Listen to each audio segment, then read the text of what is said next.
And we are live. Let me see if I can find the link to the Hangout that people are probably going to be looking for.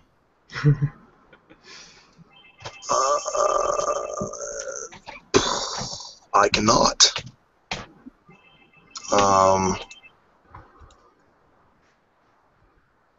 I don't know. I don't see jack shit. Then again, as was demonstrated last week, I suck at this. So, whatever.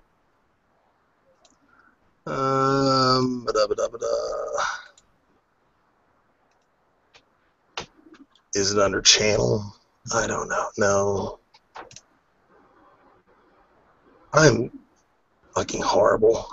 I really am. I'm really bad at this.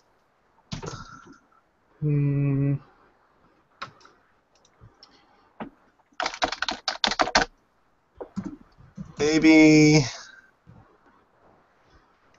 No, it doesn't say that I'm live anyway. I set to start up the live event. Yeah, it says live for me, so we're live. Okay, so can you see it on YouTube? Let me go to your channel. Because I'm not seeing it on YouTube, is my problem. Let's see. Oh, now I can't find your channel. Let me see. There we go. No.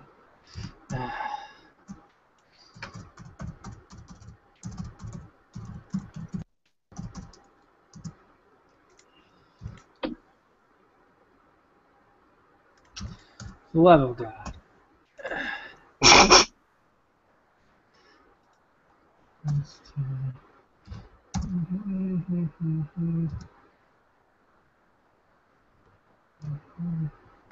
Now I can't fucking find.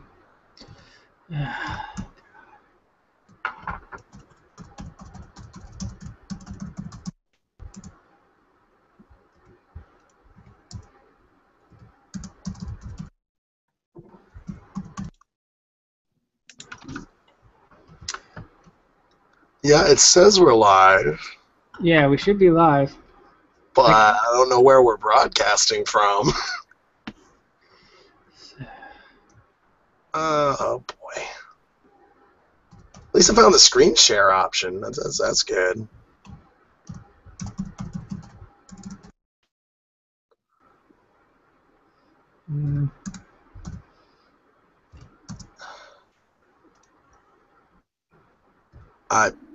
I'm just...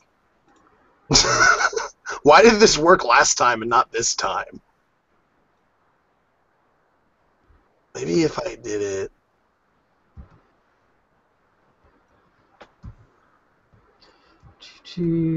This. Oh shit, I think I found us. Yeah, we're up. Oh shit, we've been on for almost 3 minutes. While we're fucking around trying to find ourselves. Yeah, like if you watch like some of the extremely boring hangouts, like especially her early ones, it's like that. It's like the first 3 or 4 minutes is technical difficulties. Good to know that I'm not the only one then. So, yeah, I found us. So I looked under the live event thing on my video uploads, and it wasn't there the first time I looked at it. And then I checked the second time, because I was like, well, maybe if I schedule the live event, it'll just start for some reason, because I think that's how that works. Probably not, but... And then I just saw it there, and I'm like, oh, there we are. Good. Yeah, my girlfriend says she can see us both. Everything's fine. Yep, there's Bench Monkey. All right, we're good. Okay, so welcome to everyone who's deciding to take a look at what's going on. What we are going to be doing tonight, we're going to be deviating a little bit from what we usually have been doing, because we've been doing War Corps way too much.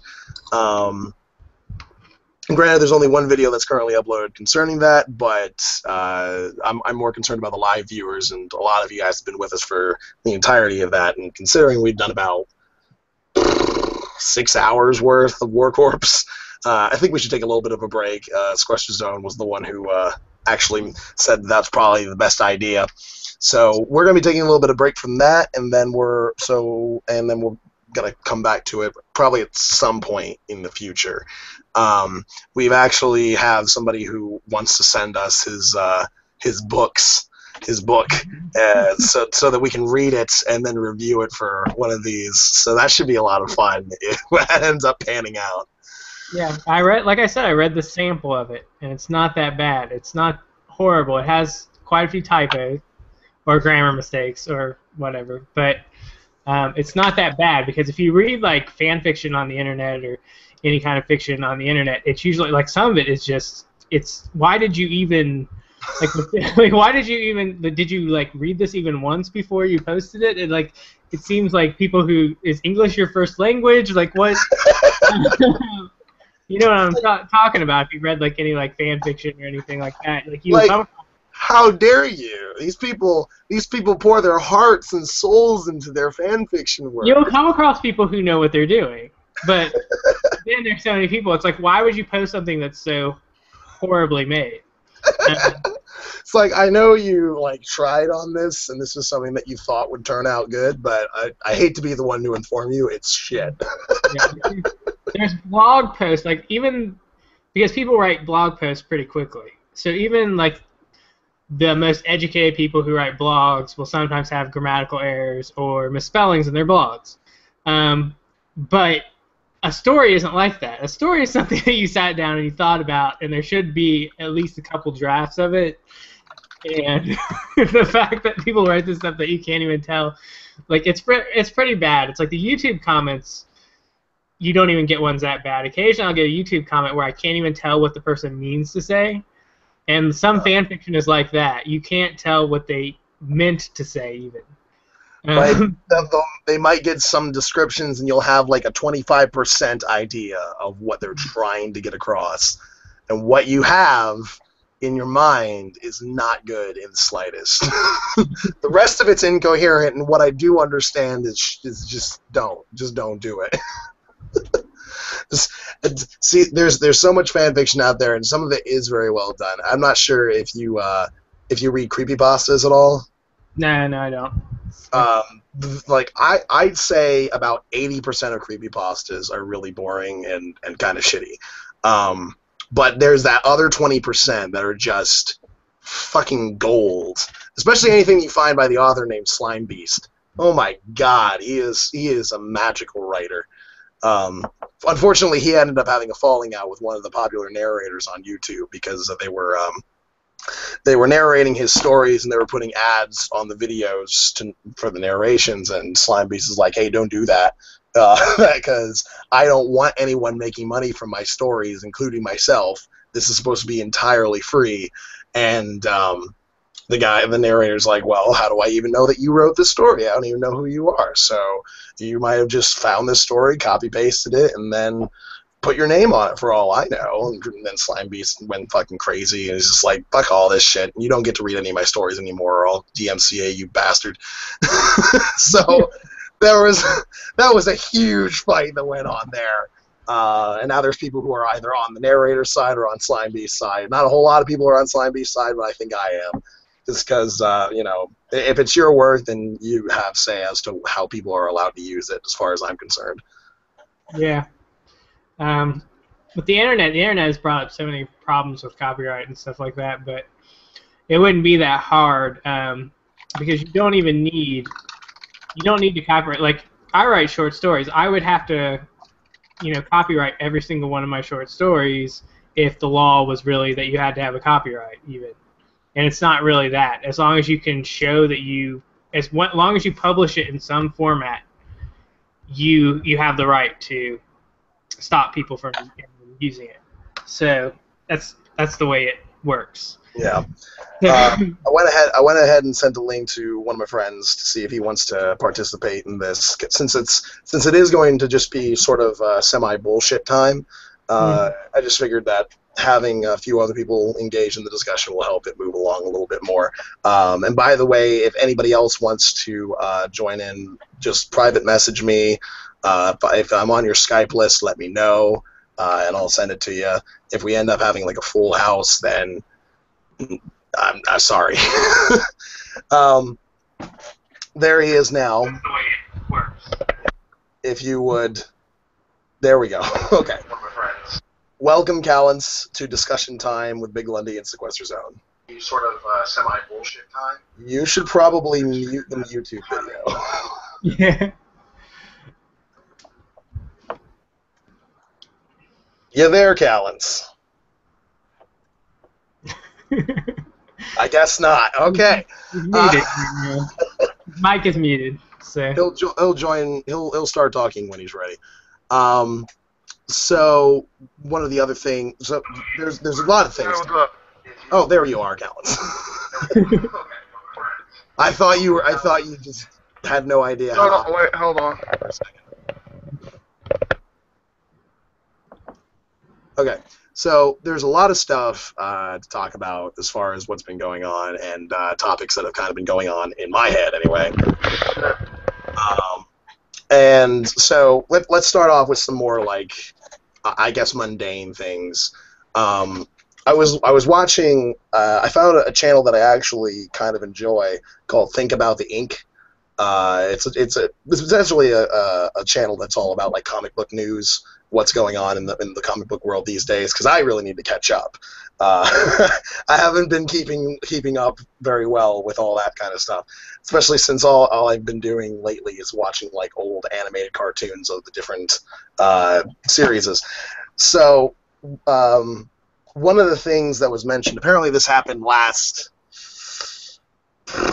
September, around there, something like that.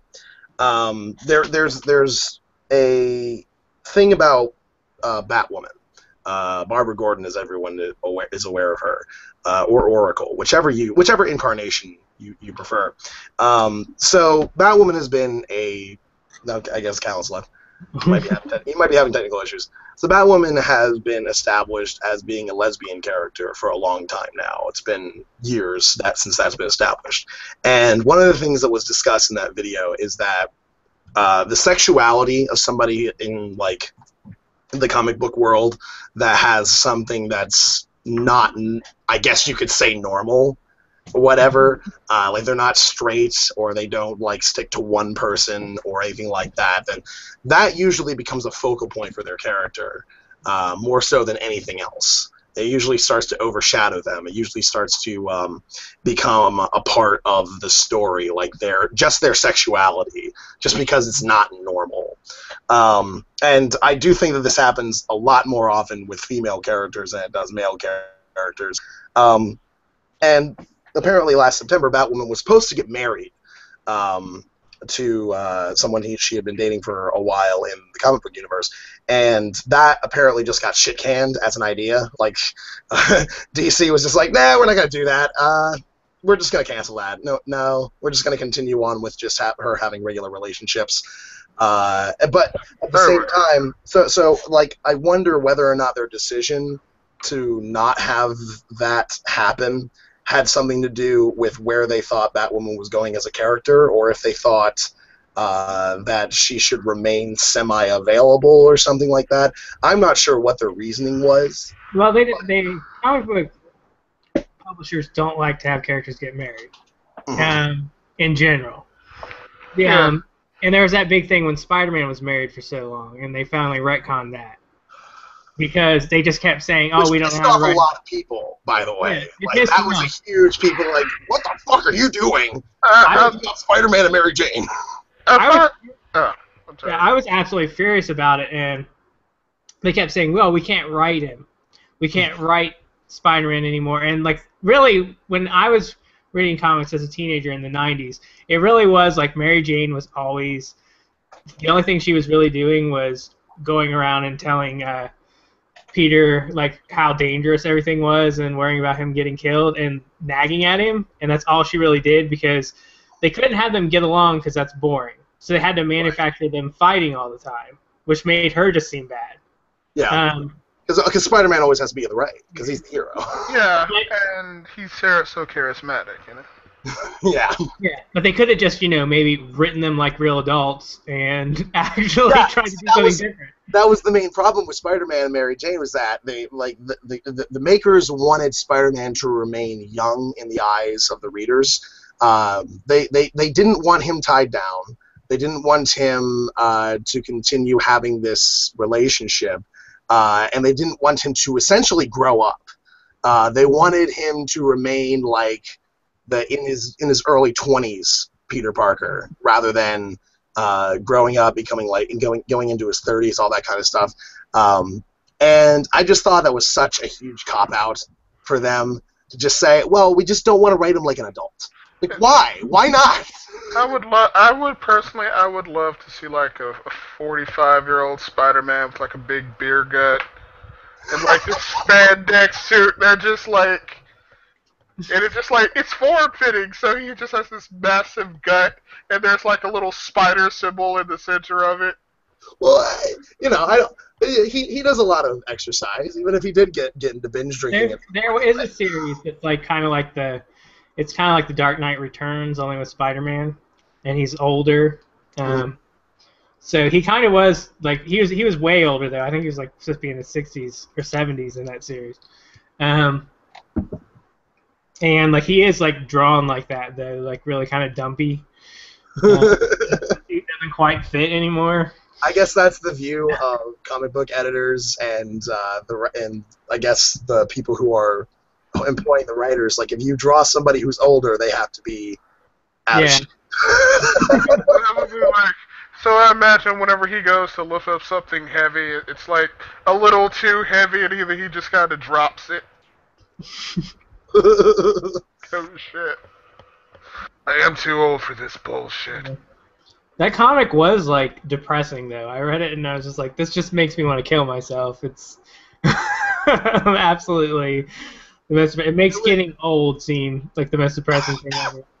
Well, didn't they essentially break them up in what the fuck was that comic called? I can't remember what it was called, but essentially Spider-Man made a deal with the devil. Yeah, it's called One More Day or something like that. I think it's called One More Day. To save his Aunt May, right? Yeah, and it was kind of stupid because, so, I don't know what the devil got out of that deal, essentially, is what I'm trying to figure out. He was tried supposed to to establish it. He gave his reasoning, but it didn't make sense to me. He was supposed to get, like, the anguish of them being separated. But then he made it so that they didn't remember that they were together, so where's the anguish? Well, the idea is that they subconsciously remember but don't consciously remember. Which is the... I know it's dumb. It's just a device to get them apart. So this way they'll have that yearning and longing for each other, but they don't know why. Like, I really want to fuck you, strange person I've never met before, but I don't know why. For some strange reason, I feel like we've been married before or something, and like. I don't know why, because I don't remember you in the slightest. So, you're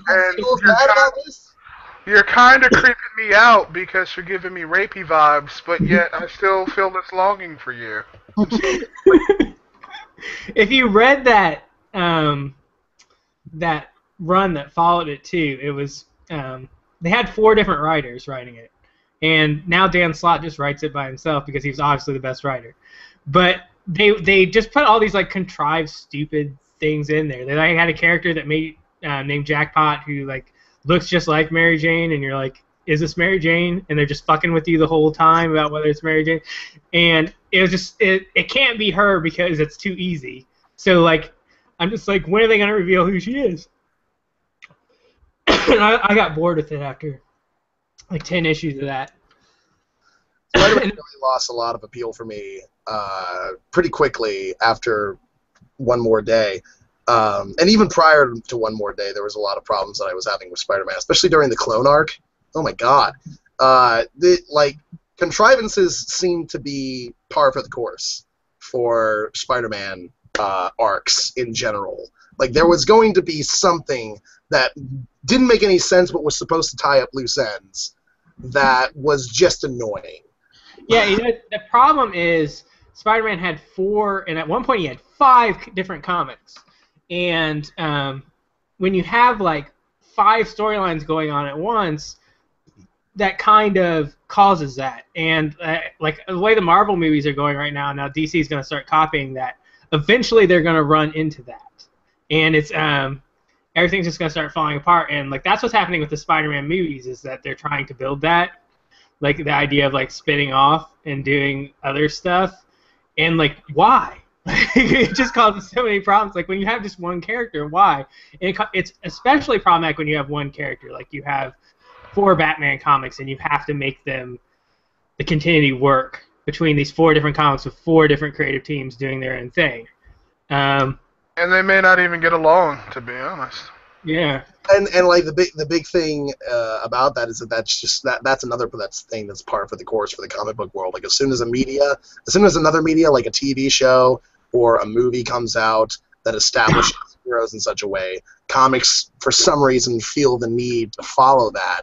Like it can't just be its own thing. It's gotta at some point be a tie-in. I can kind of see why that is, I guess, because they feel like they want to broaden the audience, and if the TV show or the movie gets popular, let's just conform it to that, because that's the expectation for that product.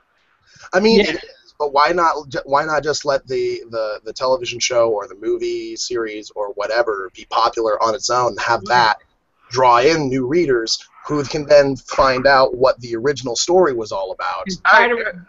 Spider-Man 3 came out and it had the black costume, so they put Spider-Man back in the black costume. And because they thought that people who saw Spider-Man 3 wouldn't recognize Spider-Man if he wasn't in the black costume in the comic, I don't understand. But like that happens all the time. I don't really understand. It doesn't make sense. You're right. But at the same time, they're trying to sell comics. Like everyone who buys Spider-Man comics is going to go see a Spider-Man movie, but not everyone who sees a Spider-Man movie is going to buy Spider-Man comics, and they just try to get those people to buy it. But if they're not going to buy, the comics anyway after watching the movie, then tying in the comics to the movie is just it's not going to help. I guess it's kind of an incentive. I guess for those people who do have some interest, then when they see these characters in the comic book storyline, they won't be so confused, because clearly, the Avengers movie is different from what was happening with the Avengers prior to the Avengers movie. So that, and I guess it's just their way of saying that it's their way of selling the comic to new readers and to people who are possibly curious. But it screws over the people who are already fans, because they're already trying to follow the True, yeah. And then they pretty much have to revamp everything to match what's going on in more popular series. You know what, Lundy? Because you are expendable. All of you are expendable. I think like the fans are kind of their own worst enemies, though, because like Kevin Smith, I think, we explained it one time, like how you write a comic book. He's like, you can't change. He says like you can't change the characters because they'll get mad at you. But if you don't do anything to like further the character, then they'll get mad at you. So what you have to do when you write a comic book is you have to make it seem like you're furthering the character without actually changing them.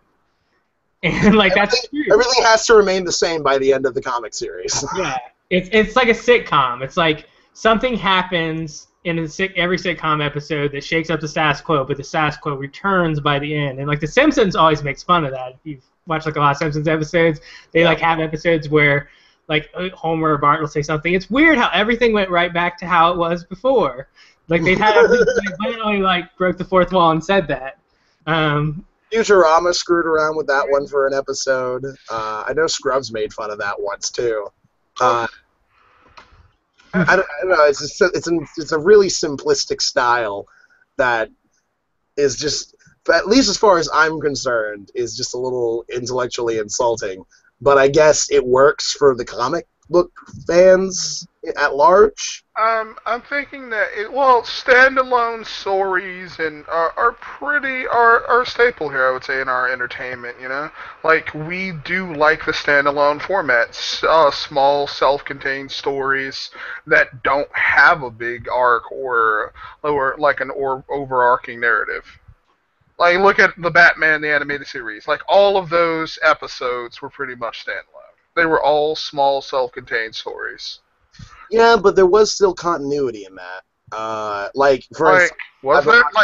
really don't even remember. So if I've been watching the second incarnation that they did when they kind of renewed the contract and then they started reinventing characters. How they had Clayface come back refers back to the original series, Because what ended up happening was Clayface like lost his ability to keep himself as one thing.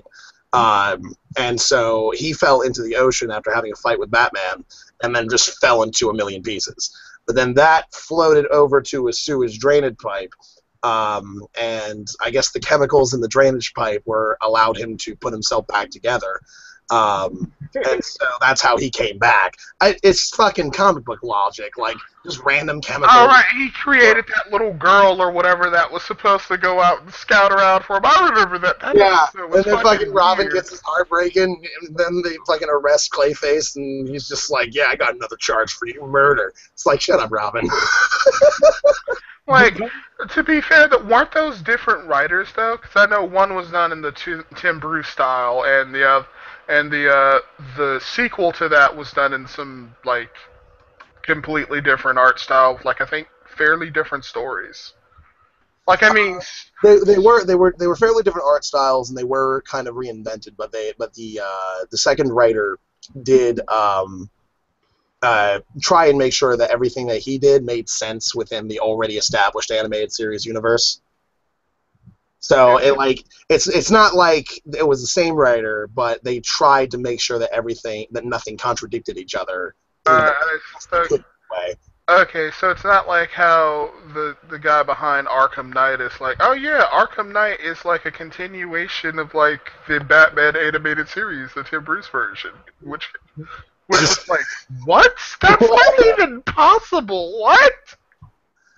Like, I flipped out, and that was like, you're not even that huge of a comic book fan, Cal. It's like, what the fuck? Like, dude, that makes no sense. It doesn't. What? Might as well say "Beware of the Batman" is a continuation. I mean, seriously, that makes no sense. Like, Or Breaking the Bold. That would be even better to say as a continuation. Like that. At least it uses the same like technological period. Like, what the fuck?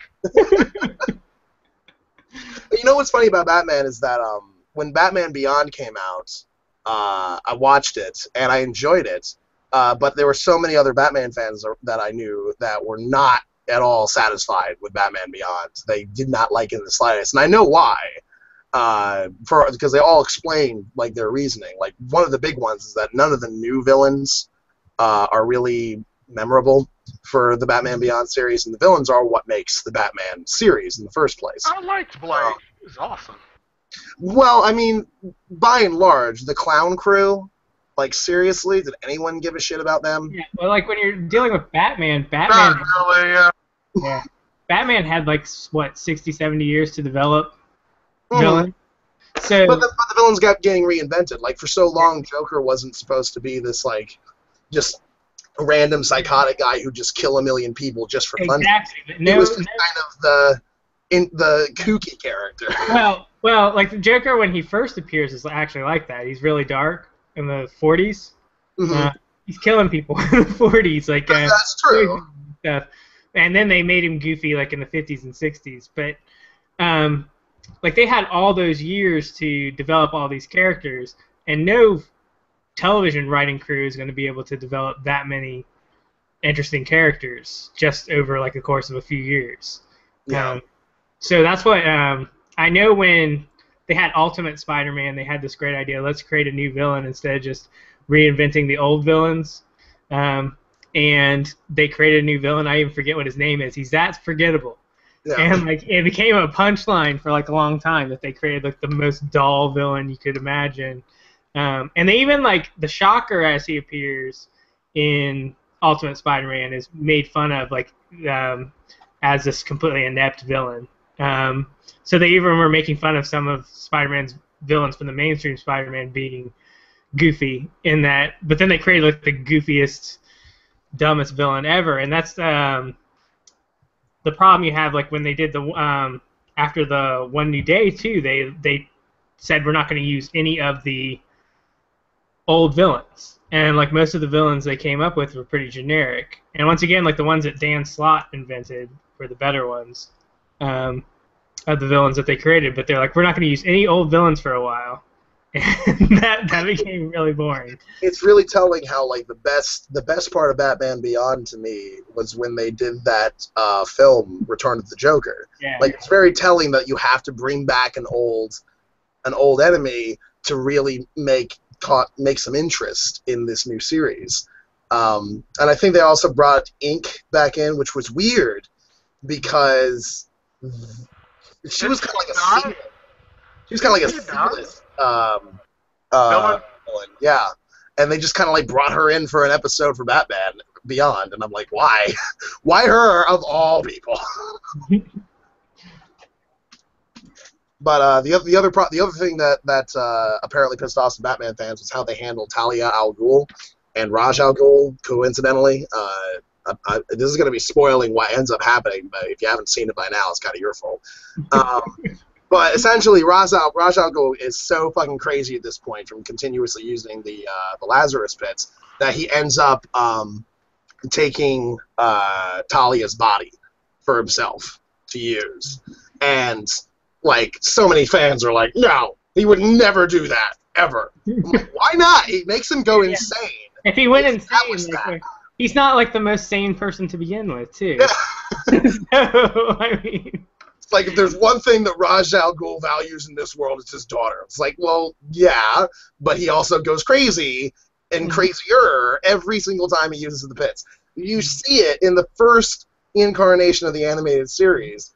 Like, he almost kills Talia as soon as he gets revived for the first time you see him do it. And, like, so why don't you think that's a viable thing? that argument comes up a lot, though, in anything. In, like, movies and stuff. Like, people will argue that a character's actions are not realistic from their perspective. And it's just, like, it's a useless argument to have. Like, sometimes if a character's really inconsistent, you can really make the case that they're not acting in a realistic way. But just like some character, so I remember when I was in film school, there was an argument over Psycho, Marion's behavior in Psycho, like not being realistic. And just like half the class thought it was and half of it thought it wasn't after this person brought it up. And like it's consistent, her behavior in the movie is consistent. So they just think it's unrealistic for someone to steal that money like on a whim. It's like people do that shit all the time. They steal money on a whim all the time and take off. It happens in real life all the time. So it's just like I wouldn't do that, so it's unrealistic or something like that. There's, like the other part of that argument whenever it comes up is that whenever somebody says like person A wouldn't do action X, it's always about their idealized version of person A. It's less about what the series has established them as being capable of or they could possibly do, and more about you have a particular version in your head of this character and this person and what they should and should not do. And then if the writers decide that it's going to go in a different direction, your response then is to say, no, because my idea of him does not match that. And it doesn't make a whole lot of sense because... It reminds me of the Man of Steel debates. Mm-hmm. It's like Superman wouldn't kill, but I understand the logic. When I actually saw the movie, I understood what they were going for. They just like were totally inept, and a lot of people... like a lot of blogs I read and stuff like that talked about that. It's like, yes, it does make sense if you think about it, except they don't set it up at all. Like, it makes sense that you see what they're going for, but they just totally ineptly executed it. There were some things I liked about Man of Steel and some things I didn't like about it. Can anyone hear me about that? Oh, okay. Sorry about that. I was muted. Sorry. But when you actually go into the movie, I think it's a lot more helpful to just forget what you think you know about Superman. To just accept it as a reinvention. I don't care about that. Like if say I ran Sony and we had the rights to Spider-Man, like instead of rebooting Spider-Man like they did, I would have just probably gone, let's do like some like Elseworld type or like What If type Spider-Man movies. And we'll just get like a bunch of directors and we'll do those for a while and then we'll reboot it. Like something like that. There's like a million alternate universe stories. And like just try to get some director, and you don't even have to spend a lot of money because all you have to do is make like a decent movie to keep hold of the rights, and that's all you really want to do. So like experiment, like get David Lynch to make a Spider-Man movie, like something like that. Something like really weird. And don't worry about it, and just say this is like a reimagining of Spider-Man, and just like they do in the comics. They do that shit in the comics all the time. And they could have like done alternate Spider-Man, like they could have done Spider-Man Noir. They could have done like the Ultimate Spider-Man, Miles Morales Spider-Man. Like people pointed this out to them, and instead they just did the same fucking thing over again. And like, so I didn't have a problem with Man of Steel that it deviates from Superman, but I find it really funny that Superman still works at a or Clark Kent still works at a newspaper. Like, yeah, they kind of like got the job just out of nowhere. Like, yeah. This is one of the biggest newspapers in the world, and he just walks in and he's just like, I have to have this job because I'm Superman. And they're like, okay. Yeah, and like, the idea it's so out of date now that Superman works at a newspaper. Like, I accepted it in Superman Returns because it's like supposed to be kind of retro. Anyway, but like when you like make an ultra realistic Superman and you make all the attempts to make him really realistic, and then he works in the 21st century, he still works at a newspaper, and that's like the hub of news.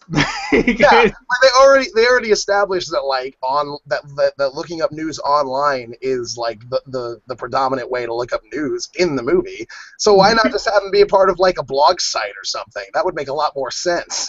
Yeah, I had a lot of problems with the internal logic of the movie too, though, because, I mean, there was a bunch of stuff that was really inconsistent. Like Superman's fine in the vacuum of space, but the Kryptonian air makes him sick. Yeah. But the vacuum of space doesn't make him sick. Apparently, space doesn't matter, but yeah, he's having a hard time adjusting to our atmosphere. He didn't have a hard time adjusting to space.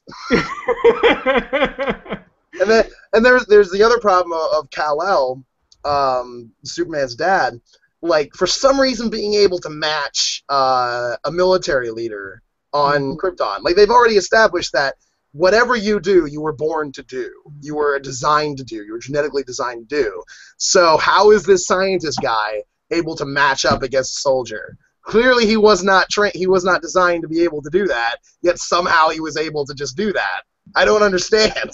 And I thought like Kevin Costner was perfect casting as like Jonathan Kent, but then like the motivations they gave him are like completely like some people did say in a sense like no, he's not telling him not to save people, he's really conflicted, but they don't really establish that. Like I understand when someone explained that to me, that's how they were reading it. And I was like, yeah, if the movie actually reflected that, it would make sense, but it doesn't. It just seems like, and then he tells him not to save him, and it's like he didn't have to reveal his powers. He could just use super breath and knocked him like over to him, like like he does in the cup. There's like a million things. Superman is capable of saving him without anyone seeing him. I don't understand why. Yeah. But no, I'm gonna sacrifice myself, leave my wife widowed, and leave you without a father figure just to prove a point. Like, fuck that. Fuck that entirely.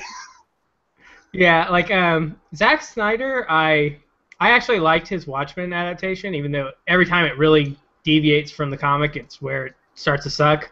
But I think it's underrated. It's not as horrible as people say it is. But I didn't even see Sucker Punch, and everyone says that's a horrible piece of crap. And then, like, Man of Steel, so, like, my confidence in him is very shaken after these past two movies. And David Goyer, I don't know why they keep hiring him to write comic book movies. After Blade Trinity, they should have just said, sorry, you're not allowed. It's the same thing with, what's his name? I can't remember the name of the guy. The guy who directed Daredevil and did Ghost Rider. It's like, after Daredevil, why did you give him Mark Steven Johnson, I think is his name? I think so. I think that's it, yeah. And he also did like a really horrible adaptation of John Irving's A Prayer for Owen Meany, which I knew was going to be bad because I read an interview with John Irving talking about how they changed the name to Simon Birch, and he goes, well, I read the script and I thought that it deviated so much from the novel that I thought that we should call it something different. And I realized he's just saying, look, it was a piece of shit, but I wanted the money. So I changed the name of it, and that was just completely true. Like, the movie is a piece of shit. Like, the novel is wonderful. It's funny that you bring up Sucker Punch, because I saw that in theaters. I was so entirely disappointed by it. Not because I thought it was like a really bad movie or adaptation or anything like that. It was just very boring the way that they tried to string the story along and keep going. Like, there was just so much. The actresses couldn't establish like decent relationships with each other through the actual script. I don't know if it was the actress's fault or if it was the script's fault, but a lot of it seemed very just thrown together. Very like I could not get this notion of like a sisterhood from the different characters, and the main character was so very, very bland. I could not get into her at all. She was basically just this innocent little girl who was just trying to live life and enjoy it, and I don't know why I have all these difficulties. And it was just establishing her as a very weak character, only to have her somehow win in the end, regardless, despite the fact that she has to do so basically on her own. I don't. The reason I didn't see it is because I looked at it like the trailers, and even though I liked his Watchmen and all, and his remake of Dawn of the Dead, I thought 300 was pretty good. But the reason I didn't see it is like it looks like a movie if you hooked 13-year-old boys up to like electrodes and like decided to make the perfect movie out of their brains. That's what it looks like. Yeah. And it's like everything 13-year-old boys like is in this movie and just shoved together whether it goes together or not. And that's why I didn't see it. Yeah, I can definitely see that interpretation. All the best parts of being a teenage boy just rolled up into one. Like all of them are strippers slash hookers. They're dressed in ridiculously inappropriate clothing for the settings that they're in. For some reason, she's wearing a miniskirt while jumping off a cliff with a sword. And I don't understand why. Maybe a ninja suit would have been a little bit better suited for that. I was waiting for like machine guns to just pop out of her dress or something. They had plenty of machine guns. They had plenty of machine guns, especially in that like Nazi arc, whatever the fuck that was supposed to be.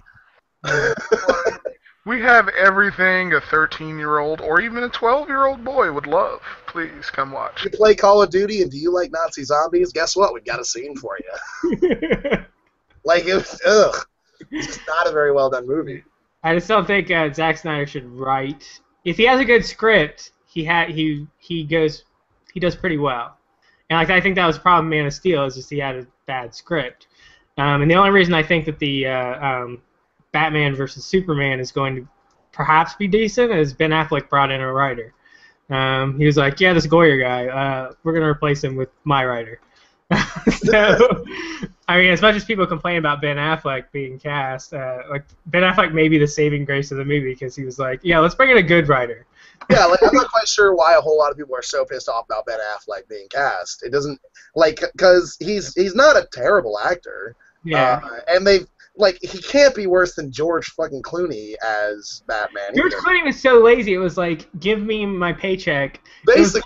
Yeah. He didn't even care about his role. He didn't even do the voice. He didn't even do the Batman voice. He was like, hi, I'm Batman. I'm here to beat you up. Like, it's just, that's his version of Batman is really like George Clooney in Rubber.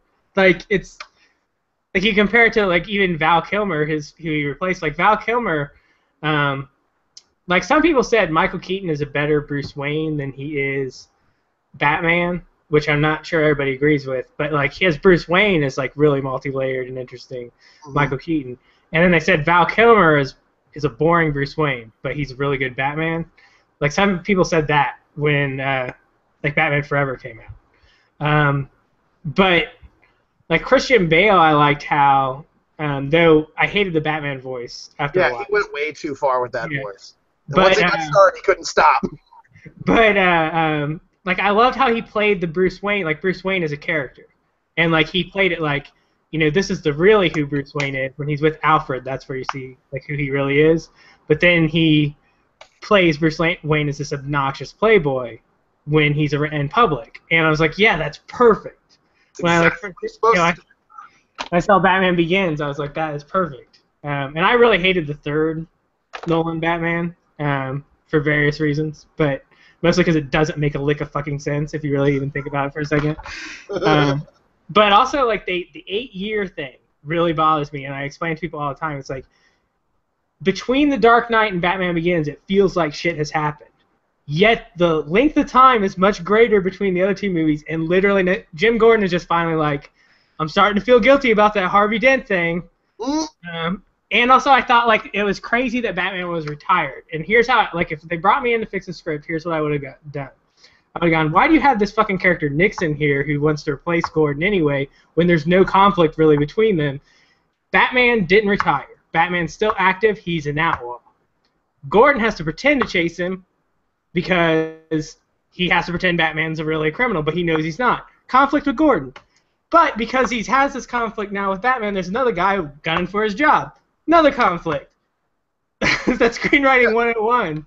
And like they just, it's stupid because then Batman, like you get a whole like Batman getting back into shape and becoming Batman, and then his back breaks, and then you get another like him having to get back in shape.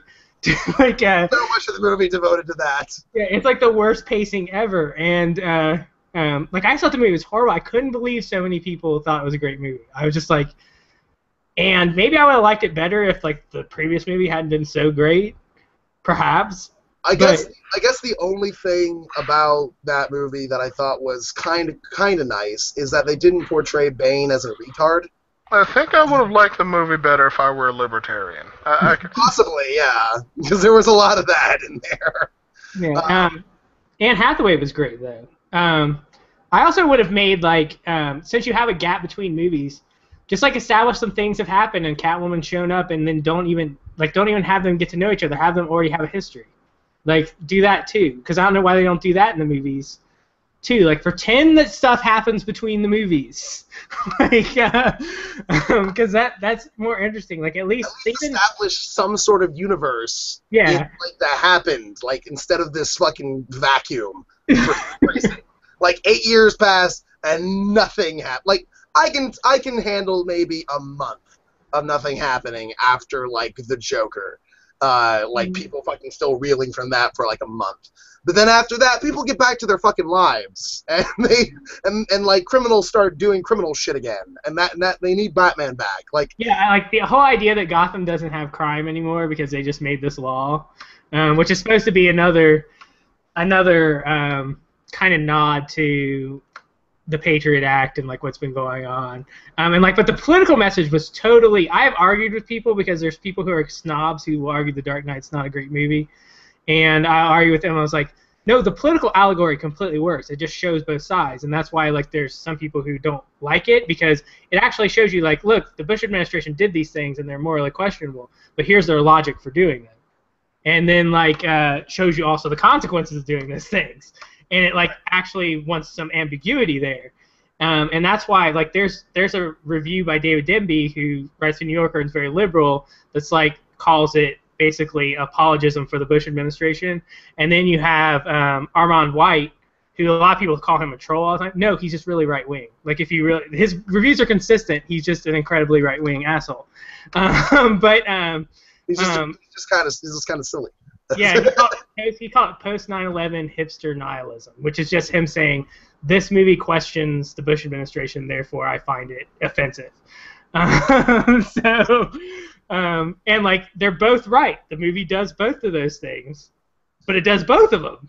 It's not like just and you know you could say the same thing about the second movie with because I really did I loved the second movie because it really delved into meta ethics in general. It was done so masterfully where there's actual like videos of just like the interrogation scene between Batman and Joker. Where it's just that, and it's pretty much Batman's morality, which I'm not 100% certain what you could call it. I would say it's fairly Kantian. Yeah, it is. It's very deontological. Versus Joker's morality, which is entirely nihilistic. And both of them like expressing why they feel their position is better than the others. Joker's mainly because that's the way the world is that it's nihilistic. That nobody shit about in the Dark Knight, some of that stuff is thought experiments too. Like they're basically thought experiments. Like the whole ferry thing, back and forth on the ferry. That's like a completely just like a thought experiment a philosopher would have come up with. Like it is. The two boats and seeing who would blow up the other one first. That's that I can see that in a philosophy book. I'm trying to explain thought experiments like easily. Yeah, Nolan does. He works a lot of philosophy into his work, and I read a analysis of The Prestige, which says The Prestige is about the existence of God, and like almost nobody gets it. Yeah. And it is. It's like science versus faith. Like if you really break it down. You mean like First Contact? First Contact. No, I'm fucking retarded. What was it? Contact, the one. The one with Jodie Foster. Yeah, I completely fucked that up. I was like, I was thinking I'm gonna say something witty, Yeah, and then I mentioned the Star Trek movie. What the fuck? That's like that too. If you've read the novel though by Carl Sagan, like Sagan actually has like these interesting debates about theology in there, because he's like, as much as the atheist movement really loves Carl Sagan, if he actually was still alive and was part of this atheist and skeptic movement, they would be like, burn him! How dare he actually treat theological arguments as if they have any substance whatsoever? Because he does that in the book, but like the movie goes a little further because I think Robert Zemeckis is a little more religious, maybe. The movie goes a little further because I get that because he produced a movie with Hilary Swank that was completely like almost like fundy propaganda. When you watch the movie, it's a horror film, and like she's a scientist and she's questioning all these supernatural things, and the movie portrays her as stupid for actually questioning whether these supernatural things happened. Yeah, which is the same thing you get in like X-Files, shit like that. Like I hate this like straw skeptic thing that is really big sort of supernatural film. In the logic of X-Files, it was always like, I remember when I was watching X-Files, I was like, why is Scully still so skeptical? Yeah, seriously. Yet she'll believe anything religious. Like, what was it? Some little boy someone told her, your baby is going to save the world in the name of Jesus or something, and then she completely believed it. Like, and she had a religious arc. She did. Like, there's a whole story like she's Catholic. Yeah. Yeah, I just when they establish a universe where all this supernatural stuff or aliens and that kind of stuff is happening on a regular basis, and you can easily see that it's happening, and you still have people who are acting like skeptics going, I don't know what's going on, but it's certainly not that. Like, why? Yeah, like I read... a person levitates something using nothing but their mind.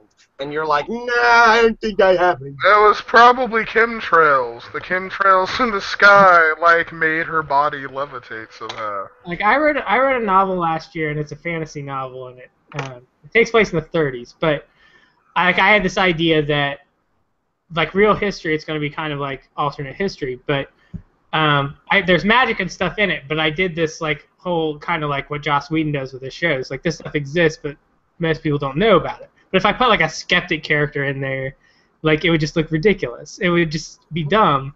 But I did like the whole thing, like, and there's interest in the people who control like these supernatural things for it to be hidden in my story. Because I always thought the Joss Whedon thing really didn't quite make sense. I was like, really, no one in Sunnydale realizes that there's vampires everywhere? Oh, yeah, they did. Here, do you remember the season finale where with the bear?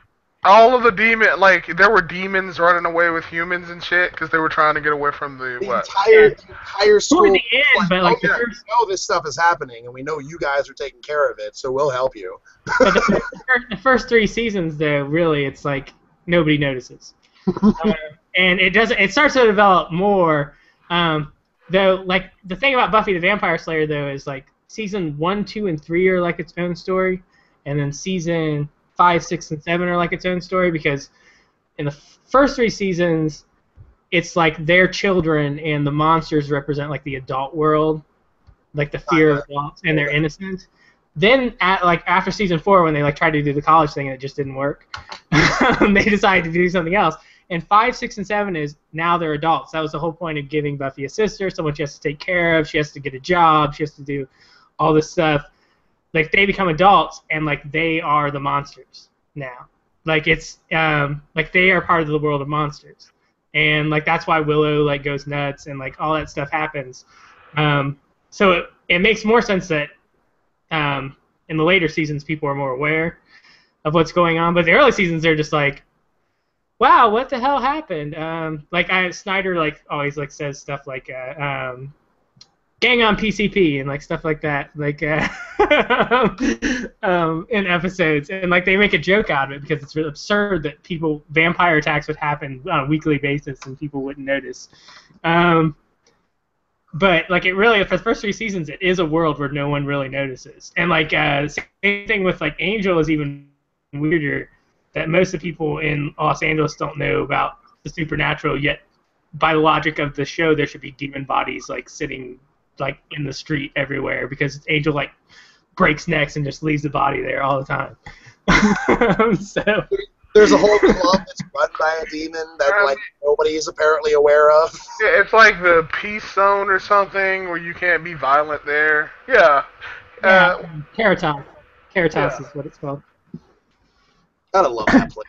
I liked Angel in general. I'm kind of alone in my friends on that one, but I really enjoyed that series. I found like the 5th season to be just incredible.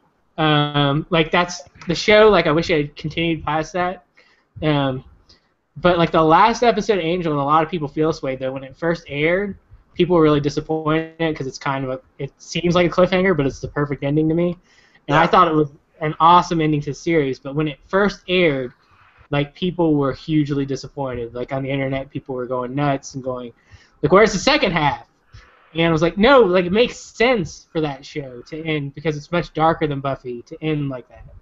So you don't really know if everything's gonna be okay. Although they did continue it in a comic book, so. Because there were so many people who were dissatisfied with that. What ended up happening was there were so many like fans who ended up kind of making their own story that happened afterwards, and that ended up going on in like comic book format. And I read some of it, and I couldn't get into it. It was very sloppily done. Basically, Los Angeles becomes like gangland for demons. That's basically what happens. Yeah, it becomes this sort of hellscape itself, and like Spike, and I think what was the demon that takes over the body of that of the girl? I can't remember her name. But yeah, they become like demonic overlords, and then they provide safety for like benevolent demons and humans from the violent demons that are killing everything, and it's very crazy and over the top. Then again, I guess because it is crazy and over the top, it does match the format of comics. So there's something. Yeah, it's so unlike the show though. It's yeah, it is. It's like if you watch the show and you're looking for like a continuation of the show, you're not going to get it in the comics. It's just going to be entirely different from what you're expecting. Like the comics is so much more in the veins of what, like a superhero type of comic, I would say. Basically, yeah. Yeah, it's a different format. You can't really capture what you remember from the show because the Buffy comics are the same way. A lot of people who read the Buffy comics were disappointed with them. Yeah, they like make this organization for slayers, and they destroy all magic, but then they bring all magic back because the world is boring without magic. That's literally it. Like, there's no music or art created because there's no more magic in the world. So, just to kind of divert the topic a little bit, because there's other stuff I kind of want to talk about. So you, Squash Zone, you were on a hangout this past week with Prudent Discourse. Yes. And let's see here. I can't remember who was on that hangout. I know Prudent Discourse was there. I know a guy named Puppy Turtle, yeah. I don't remember who the other guy was. Yeah, Robert something. And then another guy showed up pretty late. I don't remember his name either. So. But that was quite an interesting discussion. I was only able to catch like the kind of like the second hour, I guess. And it really seemed like, for a lot of it, it was kind of the people who were involved in the discussion versus you. Yeah. a lot of like attempts to say, well, your morality doesn't work because X, or you aren't really a Kantian because Y, or something like that. You can make the argument. Egoists argue all roads lead to egoism, which is like the video I did on egoism. I basically pointed to that. and it's incoherent. It's like obviously people don't act that way. If you if you just look. Like once you define egoism in such a way that altruism is egoism, like I don't even know what to say about that. I don't even know. Yeah, that's why like egoism is not taken seriously anymore. And even like Hume, you know, way back in the 18th century, Hume was like, let's not even talk about egoism. He's like, this is how stupid it is. So, but you still hear like young people, young men, like occasionally you hear some young women, but young men, egoism is very attractive to them, especially young white men. So I don't know. Like I encounter egoists all the time, self-proclaimed egoists all the time, self-proclaimed nihilists, which they're not nihilists. If you're an existentialist, you're not a nihilist. Some people say they're an existential nihilist. No, can't be. Those two are like again. When it comes to Batman versus Joker, I'd say Batman's an existentialist, and he was diametrically opposed to the Joker. Yeah, like if you're going to say you're an existentialist, then you're not really a nihilist, I don't think, because you're saying you can build your own values as an existentialist. So, I mean, you can have Christian existentialists too. So. Yeah, nihilist is just a nihilist. You don't really need any other. Like, what kind of qualifier could you put on nihilism? It's kind of just a thing on itself. I think a lot of people who are self-proclaimed nihilists, they're more along the lines of like objectivists, Randians. No, because that's like the exact opposite. Because objectivists believe in like, morality, but. Like it's funny to make fun of them that way, though. You know. Yeah, it's just like I bet you don't even understand why you can't be this and this at the same time. But one of the things that I kind of noticed about people who are self-proclaimed nihilists is I think that error theory would be a lot better of a description as to what they are rather than just nihilism in general. Mm-hmm. Because nihilism itself is not very descriptive as to what you are. It's sort of like just a description of what you're not, and it doesn't really help to figure out how exactly you're formulating your moral theory all that much. Yeah, and another argument they make, or the Puppy Turtle kept making. He kept making like, I'm not compelled to act in this way, therefore it's invalid, which is weird to me. It's like saying because I can act in a different way, then it's not moral, or it's not real. It's not real.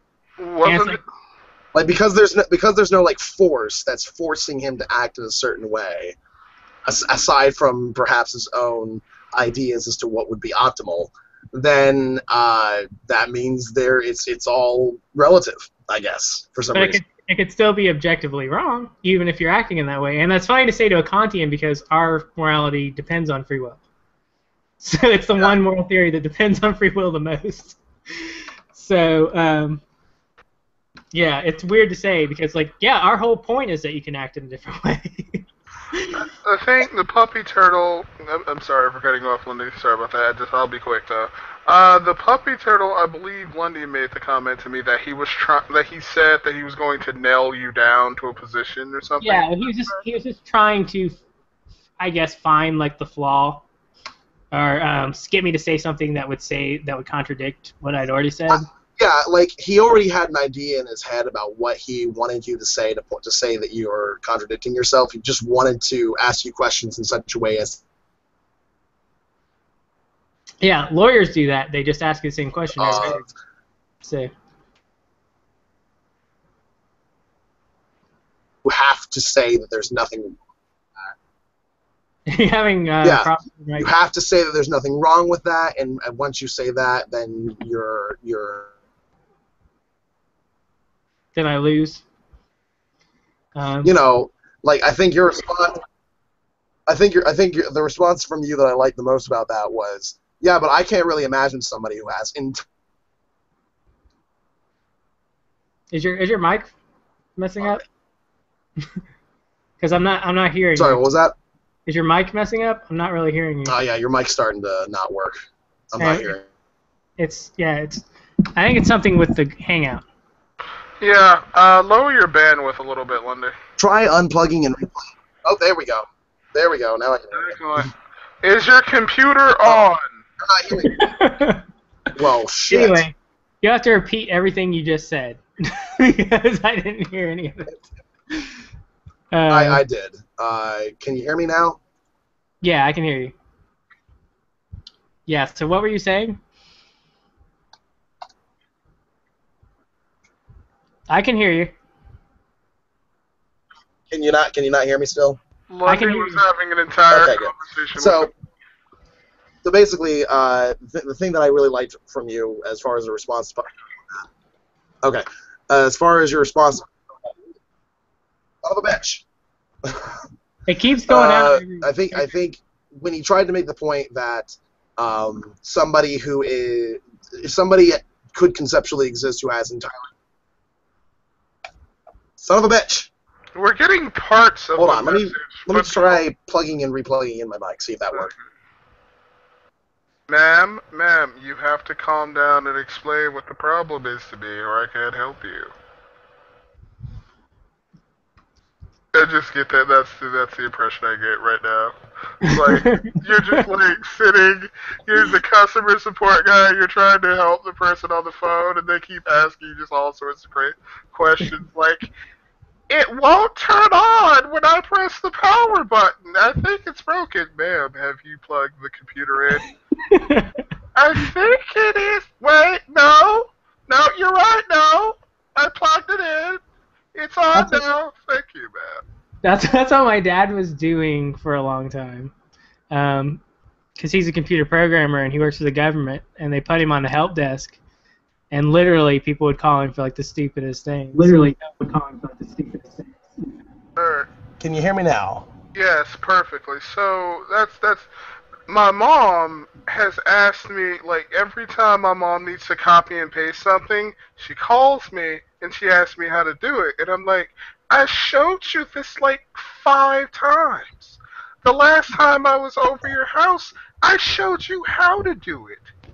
Yeah, she's like, I know, but I don't want to mess anything. Mess what up? You're copying and pasting something. My mother's the same way. So. And then like Old people and technology. Like They're very much like me. I don't even get that though, because she works with computers all day, and yet she's like, "How do I shut the computer off?" I'm like, "Are you serious right now?" Do you not know where the power button is, Mom? I think. Anyway, what were you saying about? Okay, like just to make sure that this doesn't happen again, I lowered my bandwidth all the way, so hopefully you can hear me. I turned my video off. That might help. That might have helped. So Puppy Turtle was trying to get you to conceive of somebody who has entirely different values from you. Like everything that you value, take that away, and then we have like a new set of values of something else over here. And I guess my favorite response for you was, yeah, but I can't really imagine somebody like that. At the very least, we're both going to value our own autonomy, because I can't imagine somebody who doesn't. Like, I just can't. And that was probably the best response to that sort of attempt to trap you into a particular stance. Yeah. Just because I don't know. I guess it is conceivable for some people to say that value can't exist. I don't know how. At the beginning, I was talking about. I think at the very beginning, I talked about the debate over objective and subjective morality, which you sometimes see framed that way. Like, even I was reading Martha Nussbaum's argument for objective virtue ethics last night, and she uses the word objective over and over and over again. Well, we're human, so right. The human race is a subjective experience to the human race. And we base our moral philosophy off that subjective experience. So it's subjective in that way, but you can come up with morality that's objective to the human race. And I made that distinction to them at the very beginning, and he kept trying to pry that apart the whole time. Like, that is one of the phrasings of the argument that I find the most annoying to try and deal with, just because. Like, I remember once, I don't know why I did this, but I had an argument with Bionic Dance live once about this notion. And apparently her philosophy is if there's any part of your morality that is from a source that you could say to be subjective, then the entire thing is subjective. And I'm like, no, okay, well, let's think. Here's the problem with that. Is logic subjective? Mm-hmm. And she goes, I would say, yeah, I think it is. I'm like, okay, well, I can't have a conversation with you then if you're just going to go that far. Yeah, like, you can make that argument, but then what are you going to argue anymore? That's why the postmodernists are, like, such a fucking pain in the ass. Like, I start reading them, and I don't understand what the fuck they're saying anymore. Lundy accused me of being a postmodernist once. That pissed me off. You remember that conversation, don't you? Yeah, no, I was intentionally trying to piss you off. That's why I called you artist. Like, wow, I can't be your friend anymore if you feel that way. But yeah, that's like a lot of the arguments against feminism that go around YouTube argue that it's essentially postmodernism, and like, no, that's just a kind of feminism, and it's an extremely annoying kind. But like, I would say not even the majority of feminists are postmodernists. So it's just like calling them Marxists too. It's like you're just talking about a specific school of feminism. Same thing, radical feminists. That's a school of feminist thought. Marxist feminism is a school of feminist thought. Postmodernism is a school of feminist thought. Criticizing any of those is valid if you have a valid criticism, but it does not reflect on feminism as a whole. So it's sort of like when people try to come up with like an example of something that feminists that some self-identified feminists anyway have fought for that seems silly.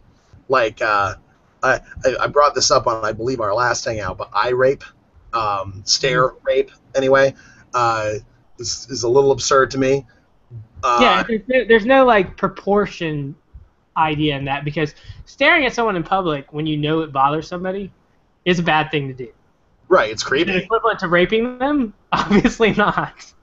So. And then they'll like send me a link being like, oh well, stare rape is now a thing that you can't do on this college campus. I'm like, well, I don't think stare rape is a thing you can do at all. So well, I'm not really worried about that. I grew up in Dayton, Ohio, and Antioch College is there, and they have that policy that you must verbally ask for any advance you make, or even like not even advance, like just physical affection towards somebody.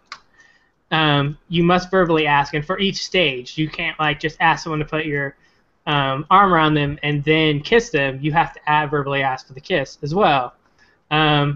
And if you don't do that, then you go to school there, you can be kicked out of school. And I was dating a girl who went there for a while while I was in college. And she argued that policy wasn't ridiculous, and I argued it wasn't. And I had like more skeptical view of feminism at that time than I do now. But that was an interesting conversation.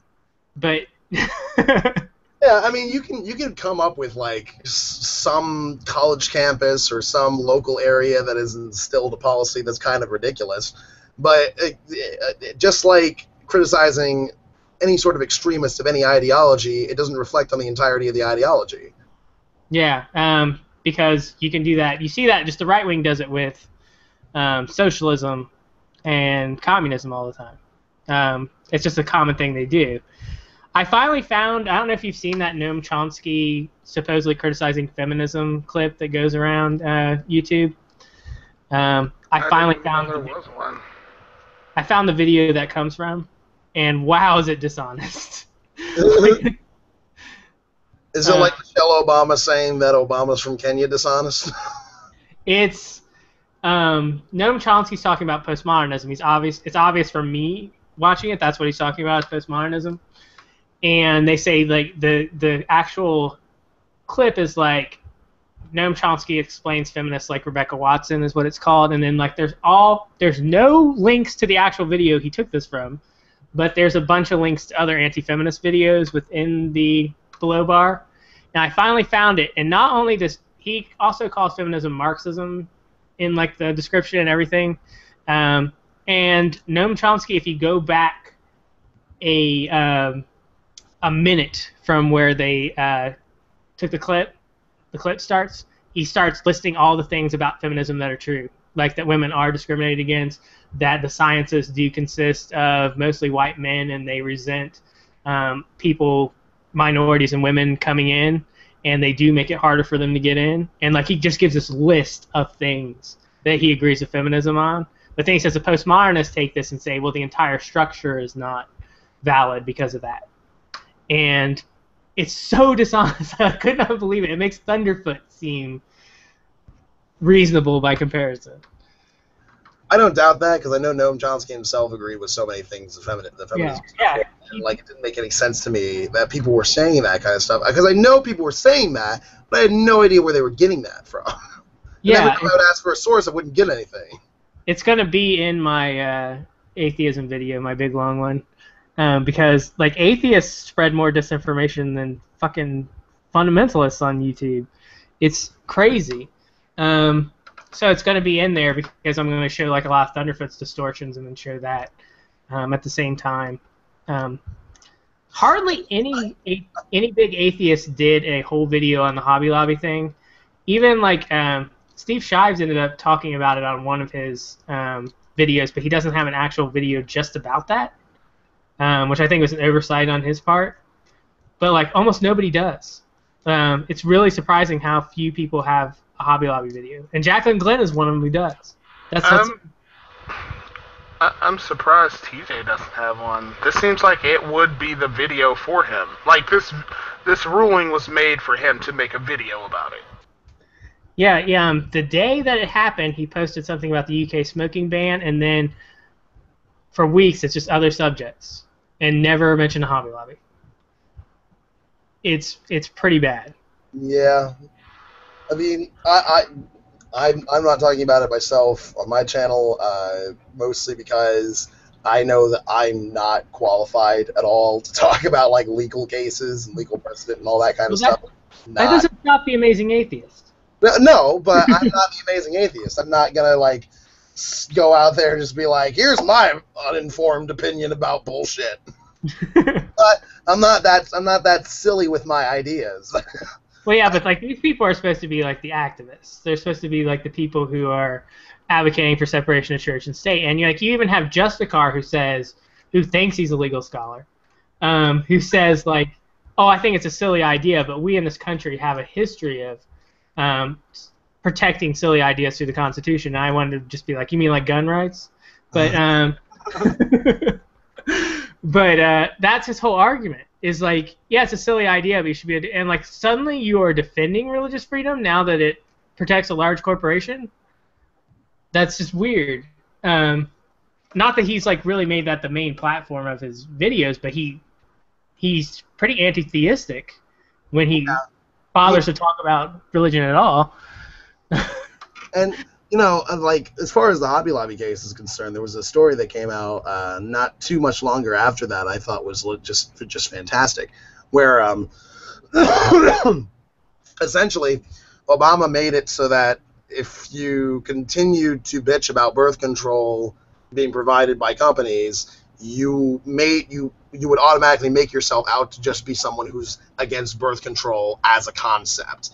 Because what he did was he allowed the insurance companies that the businesses use to reach towards employees and offer them birth control pro bono, because it's way cheaper than offering coverage for like abortion or childcare or any of that stuff.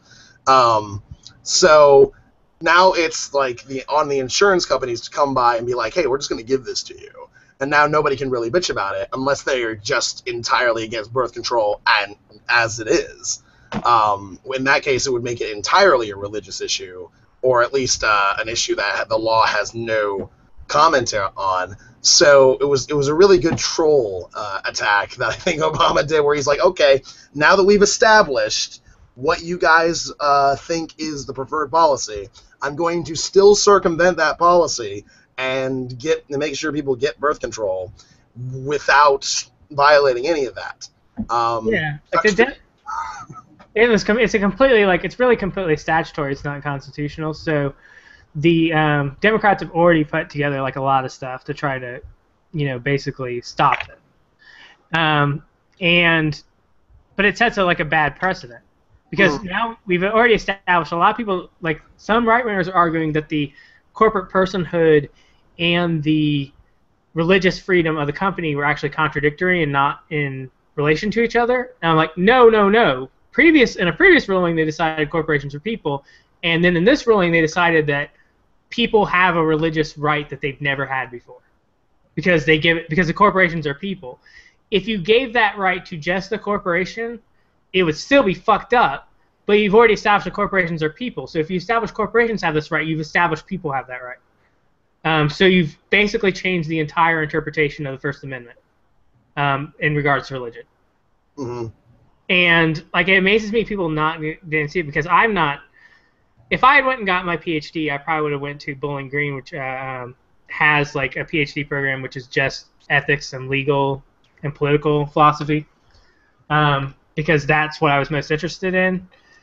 But like, it just amazes me how people just don't understand. Like Justicar, when he actually reads from the fucking Supreme Court cases, which are really long, and just like quote mines whatever supports his case, it's incredible to me. It's like that much work to be wrong. It's just he tries very hard to confirm his own bias on that.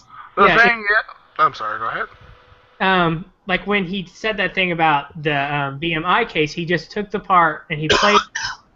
He didn't link to the case. He must have known he was being dishonest, because he just played a recording of Ginsburg talking, where she talks about because I said that the VMI case that has nothing to do with standards, as far as like women and men having equal standards. It has to do with them having equal opportunity and equal facilities.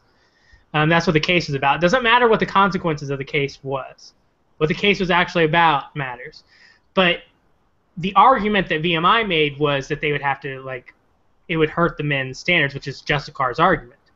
So he said that's what the case is about, and I said that's not what the case is about. That's not what the ruling decided. But he took the part of Ginsburg talking about what VMI was arguing, and then said that was what the ruling was about. So that she was saying that's not relevant to the ruling. And it was amazing to me. And even after I corrected it, Justicar, like I'm still getting trolled by fucking Thunderfoot fanboys just constantly.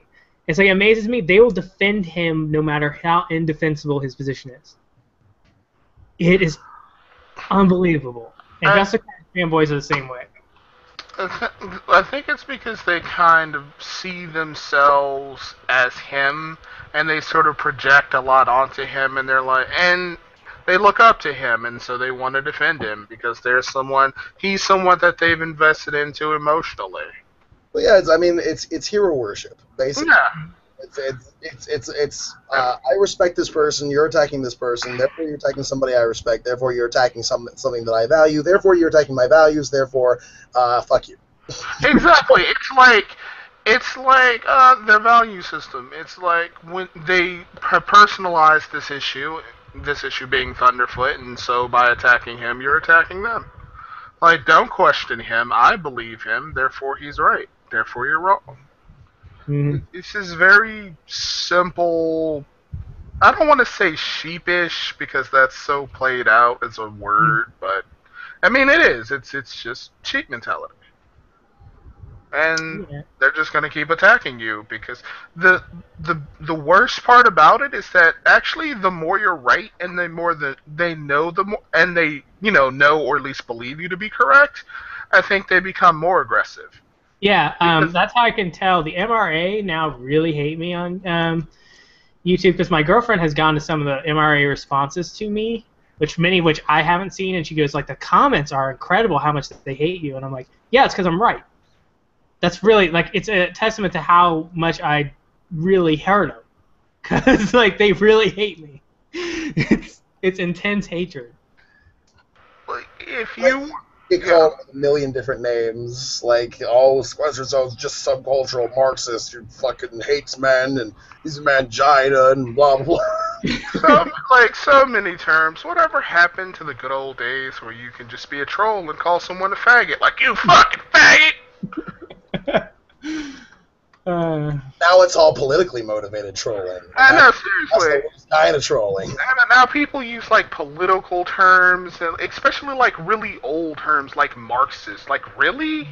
Who the fuck is really? It's the 1950s here. Yeah, we're back in the McCarthy era. I guess you want him put blacklisted and put in jail for being a Marxist now. You know what? You know what, Lundy? McCarthy was right. Put him in jail. So Rocket Mystery thinks like that amazes me that anyone could make a video like some of the Rocket Mystery makes. Like McCarthy's right. I mean, he lives in the UK. I don't know how much that would be like an insane thing to say. Because they sometimes someone will say that on Fox News every once in a while, something like that. But like even on Fox News, they kind of act like, oh, that's a little too far. You know what I'm saying? It's a little too far when you start saying McCarthy was right. All right, so you need to calm the hell down. Like Rocky Mystery is kind of what I find to be one of the problems with YouTube.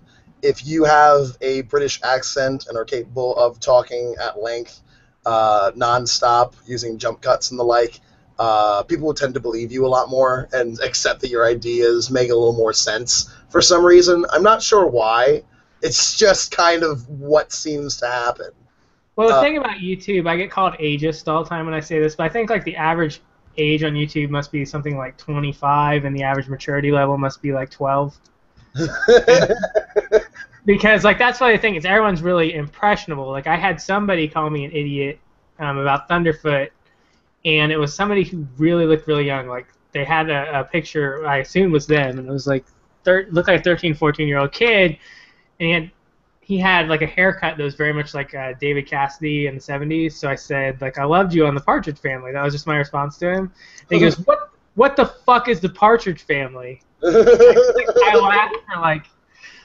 I just couldn't control myself. It was just like so funny. Like that was just the perfect response. Like, what the fuck is the Partridge Family? Like, first of all, not getting that I don't give a shit if you call me an idiot. But I'm also being too young to know what the Partridge Family is. Because it was before I was born too. So. Yeah, but at the very least you'd know what it is. Like It really does help to date them that way. Like just make off-color references on things that are like really old and see if they know what you're talking about. But the only problem with that is that like you're having the argument online, and it's textual, so they can just Google shit and pretend. Yeah, that's the thing. Dude. Why wouldn't you Google like instead of just going, "What the fuck is that?" Like, why wouldn't you Google it? It's too much work to Google. It's too much work to Google Partridge Family, apparently. Yeah, it's weird because you think younger people would just sort of instinctively do that. I mean, that's what they do anyway. Because it's like an instinct for a lot of younger people, especially online, to just Google something. So the fact that he doesn't Google it is kind of strange. Like the one thing about like online arguments that really makes me angry is that. Is the fact that Google is used so much to not actually find information, just find information that agrees with you. Like that's what it is. So whenever somebody does give like sources on whatever it is that they think, they're usually really shitty sources, or they don't even say what they think they're supposed to say.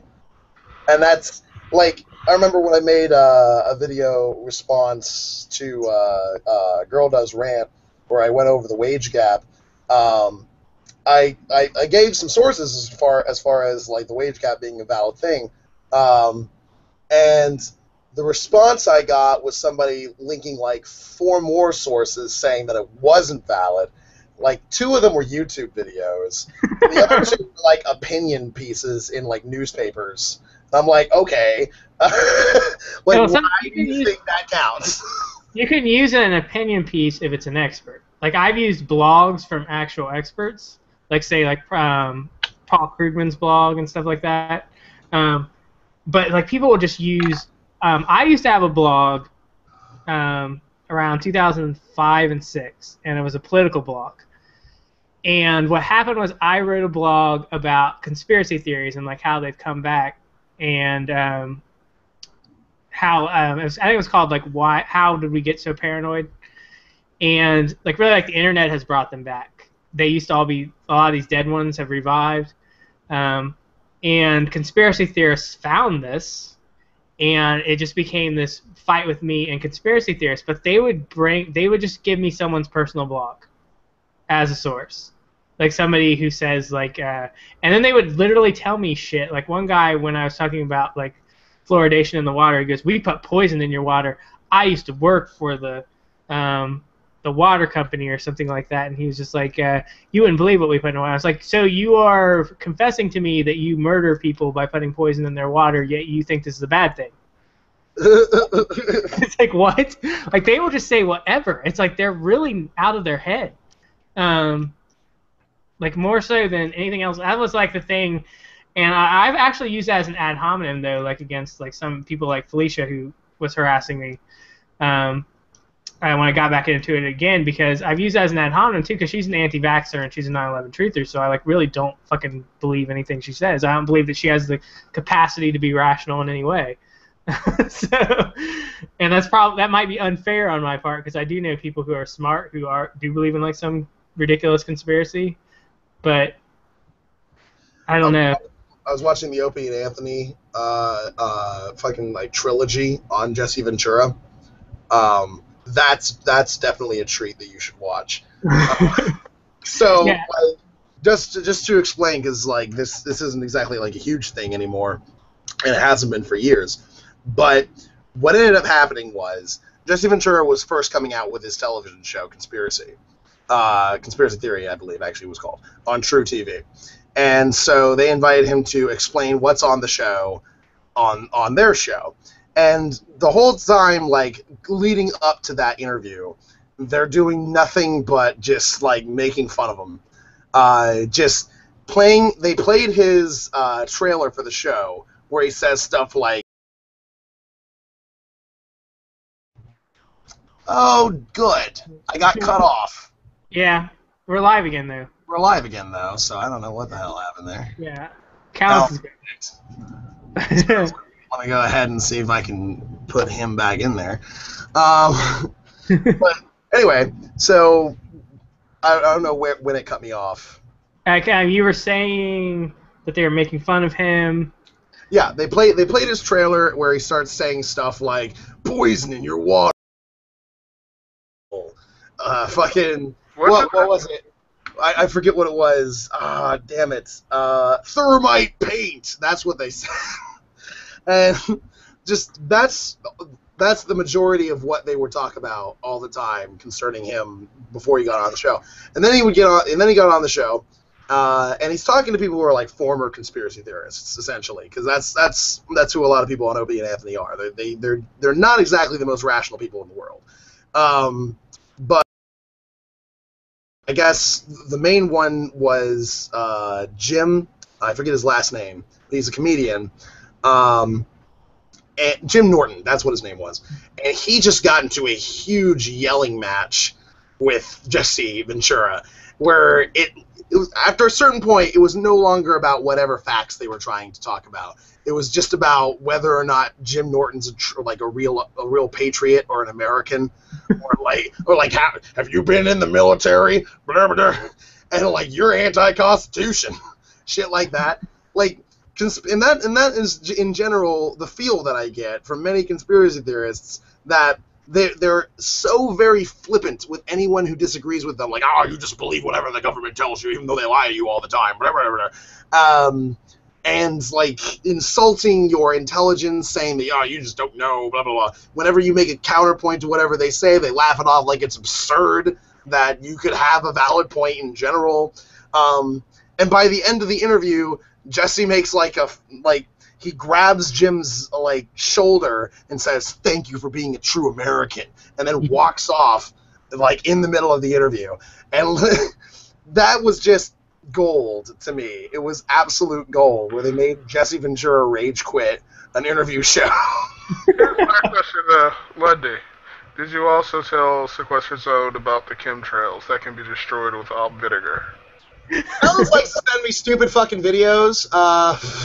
He sent me a video of a woman who believes in chemtrails and also believes that if you just spread vinegar in your yard, you can divert the chemtrails from affecting you. First off, I don't know how the fuck that's supposed to work, even if chemtrails did exist. I know how that works. It's called paranoid schizophrenia.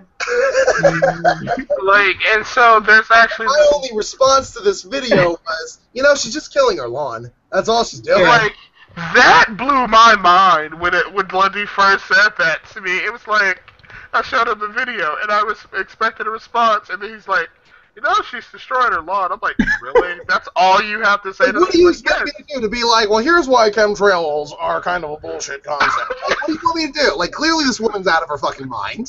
Yeah, I'm pretty sure she's schizophrenic. Like, that's what a schizophrenic would do. They would, because, like, more mild, like, kind of disorders, like obsessive-compulsive disorder, like, people do weird compulsions in order to keep their thoughts, like, under control, keep their obsessions under control. And they do these weird rituals. But when you get to the point of schizophrenia, they're convinced someone's out to get them, so they invent these rituals to try to stop them from getting them. Okay, so this video has spawned like a bunch of other YouTube videos within the conspiracy community of people who actually do this. People who are actually testing as to whether or not vinegar works. Yes, they're like, and then one guy's like, the vinegar doesn't really work as well as it used to. Like, It was working, and then it's not. I think they're adapting to our vinegar. it's like, it's amazing.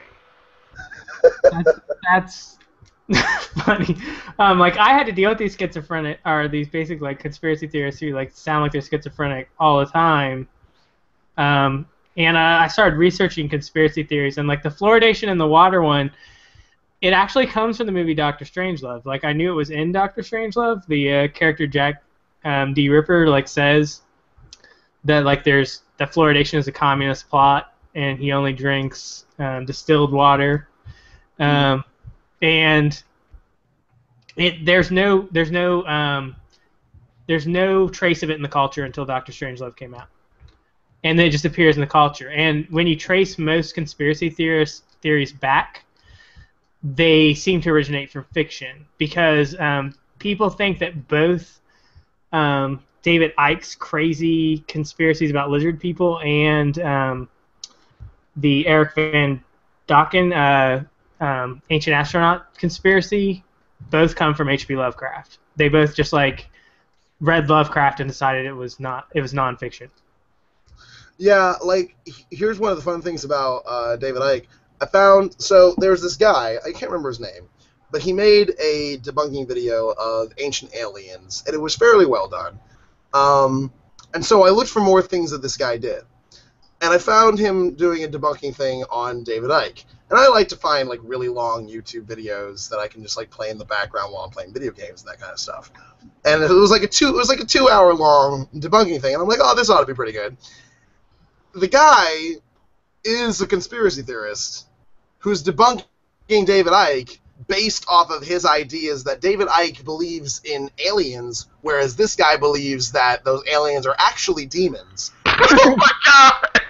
And that David Icke is being controlled by the demons to put forward his ideas. No.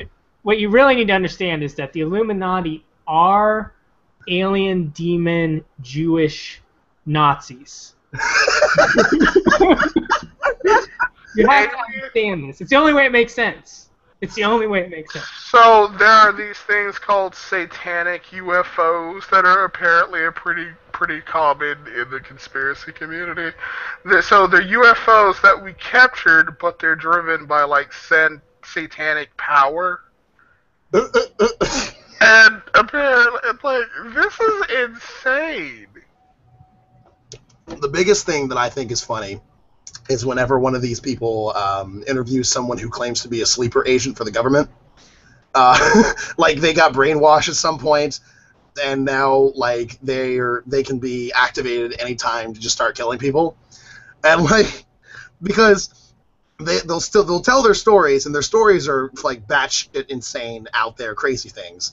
And the only thing that the interviewers will say, and this is actually fairly common to hear them say this, well, maybe you don't believe her, or maybe you don't believe him, but they certainly believe the story themselves. Like, of course they do. They're crazy.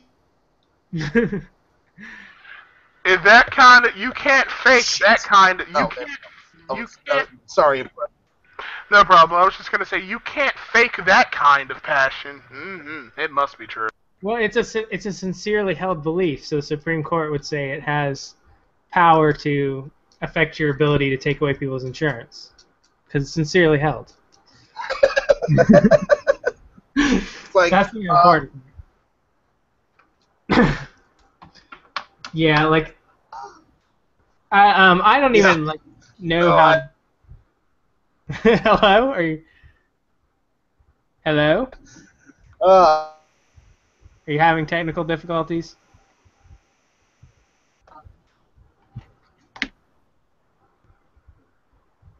Hello? Okay, sorry. It's just yeah, I don't know how people end up. I might be. Are you guys hearing each other fine? Callens has his mic muted. Hello? Can you hear me? Fuck. Can you hear me? I can hear you. I can hear both of you. I was just muted because I was like ordering something. I was gonna order something to eat because originally what happened was I was gonna order some Thai food because I like Thai food. However, I don't know what the fuck I was doing. I was like dicking around, like looking at shit, and then I was like, oh my god, it's really late. So now I'm looking for my card so I can order pizza because I'm hungry as fuck. And I'm like, I want something to eat, but like I don't even know what time the Thai food near me, the Thai place near me closes. So I'm like, I'll just order some pizza. So right now, that's what I'm doing. I'm just muted, looking for my credit card. So that's how I have my priorities in order. Oh, I know what I was doing. I was looking at Skep. I was looking at Skep's Twitter feed because he was like, Callan. So I'm like, yes. My Twitter feed is like magical, and I'm like, okay, sure. And then I look on it, and I'm like, this is fucking hilarious. So, Lundy, everything okay? You there? Hello? Mic muted? Is it just me? You can hear me. Right? Oh, God. It's going to be dead air. It's going to be dead air. All right. So Lundy can hear me, but his mic is fucked. So... But, yeah. I was like, what am I going to do? Just, like, start monologuing?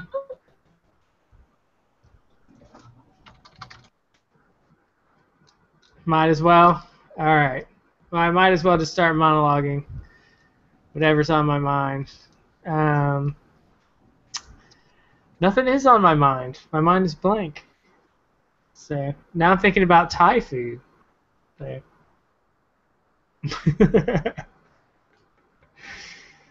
I think the 17 people watching will be bored. The Gary Edwards videos. Well, Gary Edwards, like his first video was about the is-ought distinction, and he's trying to basically disable that. And my main problem with the video is that he implies that Sam Harris and Patricia Churchland have the same view about how science relates to morality, when they don't. Churchland believes that the is-ought still holds. So her view appears to be something similar to what would be like an agent-centered moral theory, like, say, virtue ethics. But Sam Harris is like totally different. It's so saying that they're the same. Like I was completely confused about which one he's actually advocating because hugely different. And she doesn't think that you can get like moral oughts from science anyway. But then he goes on to the naturalism fallacy of G. Moore, and he deals with that, but he just like takes some old arguments against it. He doesn't formulate his own argument. He doesn't like show you where he's getting this from, and basically he takes the old argument that you can reduce things down in a way that's analogous to, say, how we might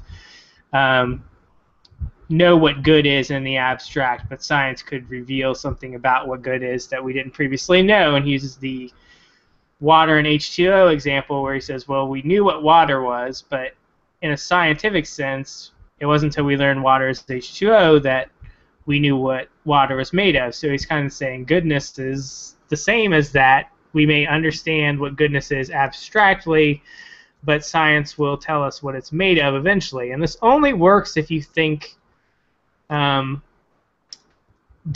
it's only made up of measurable things to begin with, which I don't think autonomy is measurable, and I think that's a central part of morality. So I'm not sure how you get to scientific virtue ethics, if that's really what he advocates. Like, why is it linked to science? Like, science can tell you perhaps where these virtues come from and more about human interaction and how it evolved.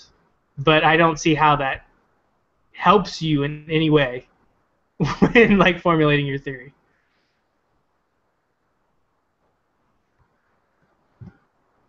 And that's all I gotta say about that.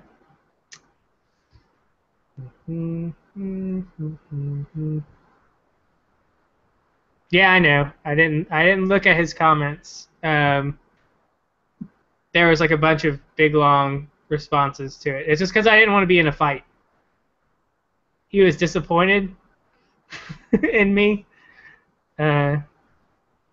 So it's a non-moral naturalist. Well, that's the thing, is like if you're a naturalist, if you're like a meta-philosophical naturalist, that doesn't really mean that you that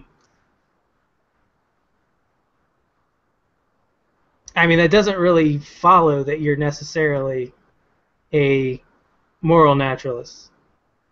Because if you're talking about epistemology and you're talking about morals, then that's not necessarily the same thing. So I don't know. It's just orthodoxy. I actually feel that he follows like this orthodoxy of the atheist movement to a certain extent.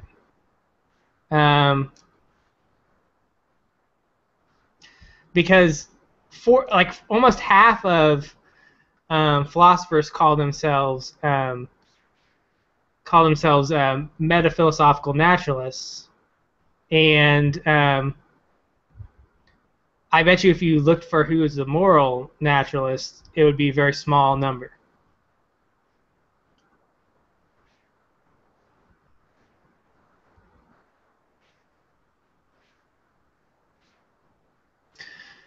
Well, as far as like him being, like, there's two schools of thought. There's really like your like Harris type, and then your Randian type atheists, and then there's the very subjective atheists too. And there's this idea that it either has to be one thing, because that's the thing, is the atheist movement, they're really the same thing. The atheist movement believes that morality has to be empirical or it doesn't exist, if that makes sense. Because that's why you get like the really subjective morality in the atheist community, and then you get like the hardcore scientism in the atheist community. It's quite distressing to me, because it's almost like, it's like how in the philosophical academia, like these views, there's like a lot more views than that to deal with. And there's tons of Randians. There's people who just argue that they're morality, but it's really the same view when you think about it, because both views support the idea that morality is not not valid unless it's empirical, or like not objective unless it's empirical, or means nothing unless it's empirical. That's really, they all believe the same thing. Really, it's just two sides. One side says, well, yes, it is empirical, and then the other side says, well, it can't be empirical, so it means nothing.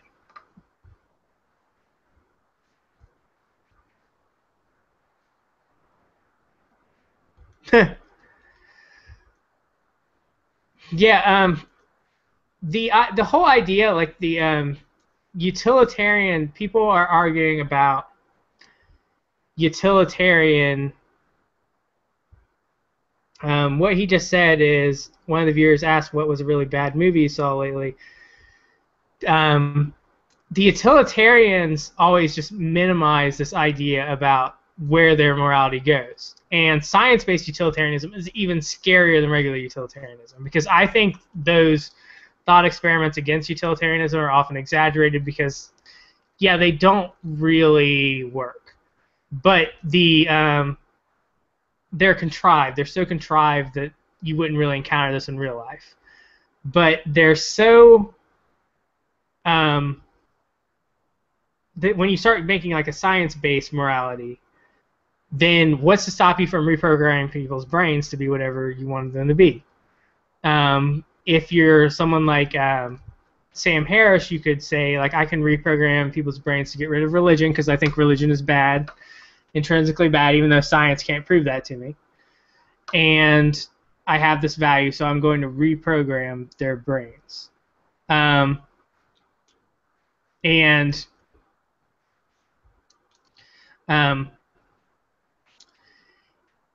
You could do something like, say, slavery would be okay. The old chestnut against utilitarianism is that there could be such a world where slavery would be justified by utilitarian calculation. And utilitarians have always countered this by saying such a world does not exist. It's a non-existent thing. The problem, though, is when you start thinking about this scientific version where you're talking about reprogramming people's brains and stuff, because nothing but what's in the brain matters to morality, then yes, you can reprogram people's brains, and you can make them slaves, and you could make them slaves who experience the maximum pleasure possible while being slaves. And slavery would become completely ethical. Because ethics is just about brain states. So if you can manipulate the brain states to maximize pleasure, it doesn't matter what the actual result would be.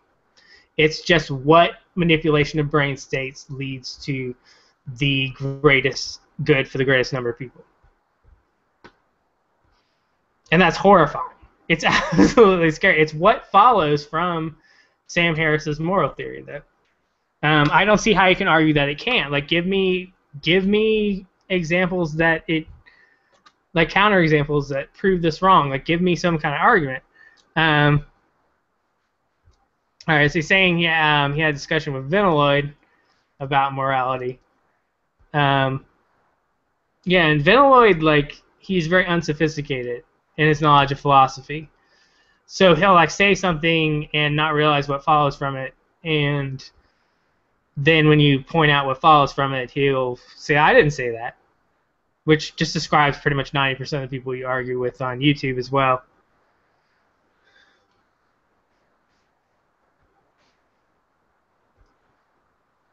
So he says, I brought up a notion of benevolent dictator chemically inducing people to never commit evil acts and the like, and his response was, I don't see a problem with that. Yeah, like that's the thing with Venaloid. Like when he made that video that's the moral way to kill people. Like this is absolutely scary. Like and the thing like people want to call me anti-science too, like when I say stuff like this, but science gave us the things that are most dangerous in this world, as well as like giving us all the good things. It gave us like nuclear bombs and things like that. That's why I find Sam Harris's arguments about like, well, the world we live in with nuclear bombs, we can't afford to, let Muslims have rights because there's nuclear bombs and there might be a crazy Muslim that will set one off, and then he like starts talking about how great science is, and I'm like, well, what gave us the nuclear bombs?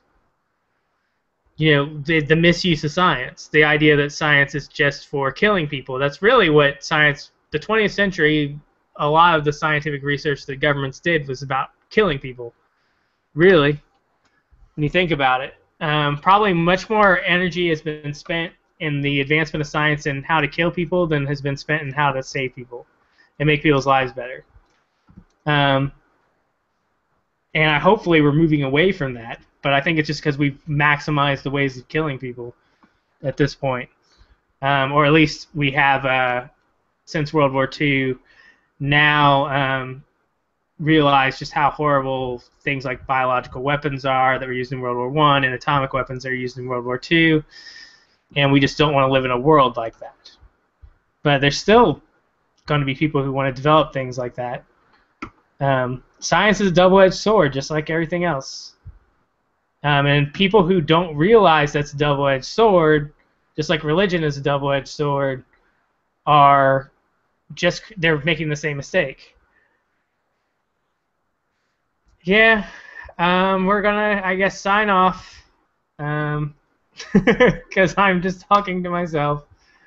So I'm gonna sign off right now, and we'll do this next week, I guess. So goodbye, everybody.